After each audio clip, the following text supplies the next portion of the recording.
እግዚአብሔር ከአመት አንተ ደጀ ማይም እናቴ ትሙት ማይም ሰው ነሽ አርቴ ክርስቶስን ኤዜን ታስወጣለህ የማይም ጥግና አንተሽ እናቴ ትሙት በፈጣሪ ታስጨፍርብኛል የመጨረሻ ውሻ ነህ እናቴ ትሙት አችልምሽ ሁለተኛ እንዳለ እዚህ ክልብ ግማታ ማሰልጠኝ ነህ እናቴ ትሙት ወይኔ ጉዴ ኤዜ ይወጣል ወይ በቃ እኔ እናቴ ትሙት ከአመት አንድ አይነት ነገር የደደብክ ማህጊ ማሰልጠኝ ነህ ያለሽ ወያላው ባላ ወገቡን እምቢ ካለ ማርገጠው በጫማ ውይ ላይ ግባና አውጣው ቦትል ጆብ ያበደ ይሄ ነው ዋንጫ ይሄ ነው ሲያምር ይቀራል አረ ፈላው እግር ኳስን አዳንክ ፈላው እግር ኳስን አድናል በቃ ታሪክ አይረሳም መቼ አውጣው እግር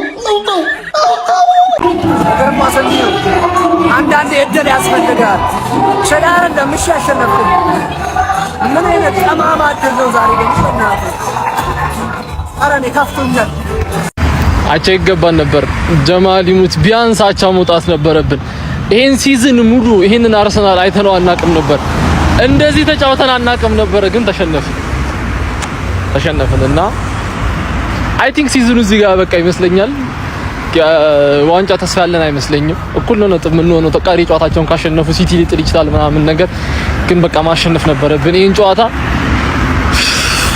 ከዜሮ እንጀምራለን ማለት ነው ቢስሚላህ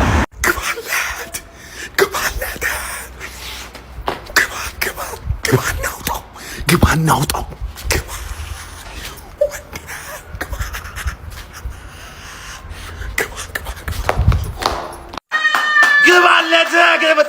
ጠሏለ ዳስጣሉላት ለወያለዋ ዳስጣሉላት ተመልከት ይገባል እሳት ይሰማል ውስጥን እሳት ይሰማል አቴታ ይገባል ገባ አሁን አንዱ ይመጣና ማለት ነው ገነርስ ደበራችሁ እንዴ እንዲችም ታክል እንዳይደብራችሁ አይላችሁም ዛሬ እሱ ራሱ ደብሮታል የሌሌን የደበረው አርስዬ ሰጡሽ አይደል ሰጡሽ የማንቸስተር ከተሞች ግን ንቀውናል ነው ምልሽ አርሱ እኔንም ይጠፈጥፉኛል አንቺንም ጠፈጠፉሽ እኮ እዚህ ንቀውናል ነው ምልሽ ራሳችንን ማስከበር አለብን አርሱ ወንድም ጥላ ካሁን በኋላ ወንድም ጥላ አንቺ ነሽ ራሳችንን ማስከበር አለብን መምሩ ያለ ደቀ መዝሙሩ ምን ሊያረግ ይችላል ያራዳ ልጆች ሰውየው ፔፕ ጋርዲዮላ ነው ፕሪሚየር ሊጉ አለቀ ብለ ዋንጫውን ካለ ያስከው በስተቀር ካፍ ላይ እንደ ጆንጎሎ ነው መጥቶ ሊነጥቀ የሚችለው ምንም ጥያቄ የለውም ነው ምለ ፔፕ ጋርዲዮላ ማለት ከዳመና በላይ ያለ ንስር ነው ተጫዋቾቹን ምን እንደሚያረጋቸው አታቅም ነገር ግን ኬት መጡ ሳይባል ቀለብ አርጎ እልፍ ይላል ነው ምለ ያራዳ ልጆች ማንቸስተር ሲቲ በሜዳው አርሰናልን አስተናግዶ እንግዲህ 2-1 በሆነ ውጤት አሸንፏል ይህ ውጤትም ምናልባት ለማንቸስተር ሲቲ የዘንድሮውን የእንግሊዝ ፕሪሚየር ሊግ ሊያመጣ ይችላል ምክንያቱም ማንቸስተር ሲቲ አንድ ቀሪ ጨዋታ አለው አርሰናል ነጥቡ 70 ነው ሲቲ ደግሞ 67 ነው የአንድ ጨዋታ ቀሪና የአንድ ጎል ልዩነት አላቸው ማለት ነው ማንቸስተር ሲቲ ከክሪስታል ፓላስ ጋር የሚያደርገውን ቀሪ ጨዋታ ካሸነፈ ማሸነፍ ደግሞ በአንድ ጎል ልዩነት ሊሆን ነው ግዴታ ስለሚሆን እኩል ይሆናሉ እድላቸውን በእጃቸው ይወስናሉ አርሰናልም ማንቸስተር ሲቲም ነገር ግን ይሄ ጨዋታ የጭንቅላት ነው ይሄ ጨዋታ ያራዳ ልጆች ነቀጣይ ጨዋታዎችም እጅግ በጣም ላንዱ ፍራስትሬቱ ሲከት ላንዱ ደግሞ መነሳሳትን ይጨምራል ነው ምን አለፋችሁ ፔፕ ጋርዲዮላ ትልቁን ጨዋታ በድል ተወጥቶታል ማለት ነው ሐሳብ አስተያየታችሁን ኮሜንት ላይ አስቀምጡ ሼር ኮፒ ሊንክ አይረሳ የፕላስ ምልክቷ እናንተ ነች የፕሪሚየር ሊጉ ዋንጫ ለሲቲ እንዲህ ሲል አዜመ እንጃ ምን እንደሆን ያስነካሽኝን ባገር ከሞላ ሰው የምለው አንቺን ማንቸስተር ሲቲ መድፈኛውን በኢትሃድ አስተናግዶ እንቁልልጭ አለው 2-1 በሆነ ውጤት የበይ ተመልካች አደረገው አርሰናል አሁንስ ዋንጫው ከእጃቸው ወጥቷል ወይስ እድል አላቸው መልሱን ለናንተው ትቸዋለው ኮሜንት ላይ ጻፉልኝ መልካም ጊዜ አርሰናል ተሸንፏል የአርሰናል ደጋፊዎች ምክንያት መደርደ መደርደር ያስፈልጋቸዋል ብዬ አላስብም። ምክንያቱም ደግሞ አሁን ላይ ነገሮችም ውጥንቅጣቸው ወጥቷል፣ የዋንጫው ተስፋም ተሟጧል። ታዲያ በዚህ ጨዋታ ላይ ሰከንድ ሃፍ ላይ ማለት ነው አርሰናሎች ጥሩ የሚባሉ ሙከራዎችን ጥሩ የሚባሉ ድሎችን አግኝተው ነበር፣ ነገር ግን ሳይጠቀሙበት ቀርተዋል። ሰከንድ ሃፍ ላይ ሃላንድ አስቆጥሮ ጨዋታው 2-1 ተጠናቋል። ልጅየው ቢሮጥም ቢገሰግስም ነገር ግን አባቱን ግን ፈጽሞ ሊቀድም አልቻለም። መድፉ በማንቸስተር ከተማ በኢትሃድ ምድር ተደመሰሰ። የመድፉ ዝናሮች ኢትሃድ ላይ ሲንጠባጠቡ አመሹ። ደቀ መዝሙሩ ለመምህሩ እጅ ሰጠ። የታክቲኩ ሊቅ ጋርዲዮላ ከአርሰናል አንገት ስር እነሆ በይፋ መተንፈስ ጀምሯል። 9 ነጥብ የነበረው የነጥብ ልዩነት አሁን ወደ 3 ብቻ ጠቧል። ታዲያ እናንተስ የዘንድሮ ዋንጫ ማን ይበላል? ግምታችሁን አስቀምጡ። ለተጨማሪ መረጃዎች የፕላስ ምልክቷን እየነካችሁ ፎሎ በማድረግ ቤተሰብ ሁኑ። ቢስሚላህ ምን አይነት ጨዋታ ነው? ገራሚ ጨዋታ። የፔፕ ጋርዲዮላ ማንቸስተር ሲቲ የሚኬል አርቴታም አርሰናል 2-1 አሸንፎታል። የዋንጫው ፉክክር ጡፏል። ላለፉት ወራቶች ዋንጫው የአርሰናል ይመስል ነበር፣ ግን በአርቴታና በልጆቹ ጉትጎታ ሲቲን ወደ ዋንጫው ፉክክር መልሰውታል። አሁን እንግዲህ ቻንሱ እኩል ነው። መቼም አሁንም የሊጉ መሪ ነው አይባልም መቼም አርሰናል፣ ምክንያቱም ፓላስ ጋር ነው ቀሪ ጨዋታ ያለው። ሲቲ ያንን ያሸንፋል ነው ብለን የምናስበው እንዳሁን ፐርፎርማንስ። አሁን ከዚህ በኋላ እኩል እንኳን ቢሆኑ አርሰናል ላለመጣሉ ዋስትና አይኖርም። እርግጠኛ ሆኜ ነው የምነግራችሁ።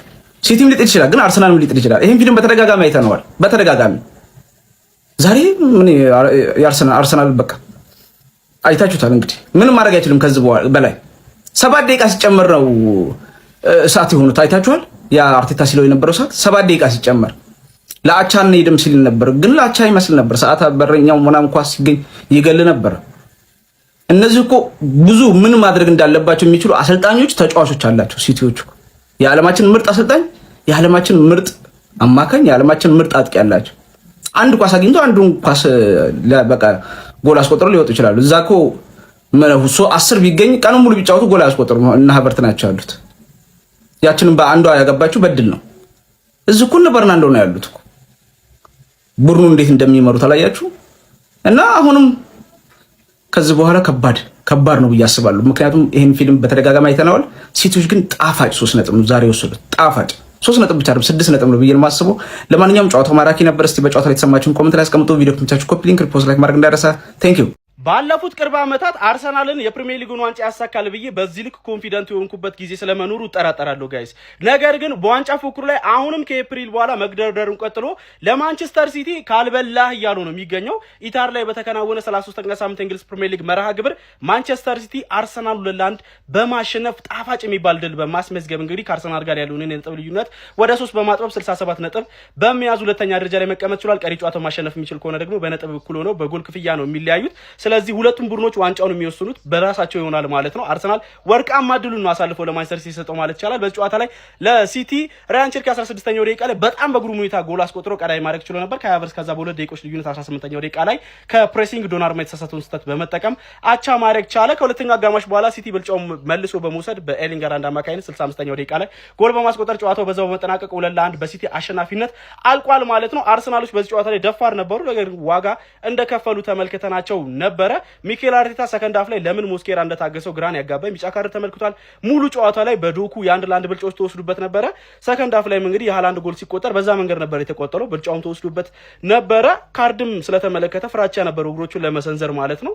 ብቻ ለአርሰናል በጣም በዋንጫ ፉክክር ላይ ዋጋ የሚያስከፍለውን ውጤት ነው ያጣው። እኔ ከዚህ ጨዋታ መጠናቀቅ በኋላ የአርሰናል ተጫዋቾች የስነ ልቦና ደረጃ እንዴት እንደሚመለስ በጣም ጥያቄ ሆነብኝ። እናንተ ስለዚህ ጨዋታ ምን ትላላችሁ? ሀሳባችሁን አጋሩኝ። የፕላስ ምልክት መጫን እንዳትረሱ። እየነገርኩ አትታ መርዝ ብላ እንመለሳለን። በማገበ ሊጠልቅ ተላል አንድ ደና ተጫዋች ሜዳ ውስጥ ልታየው ምን አይነት ምሽት ነው ጀመው? ምን አይነት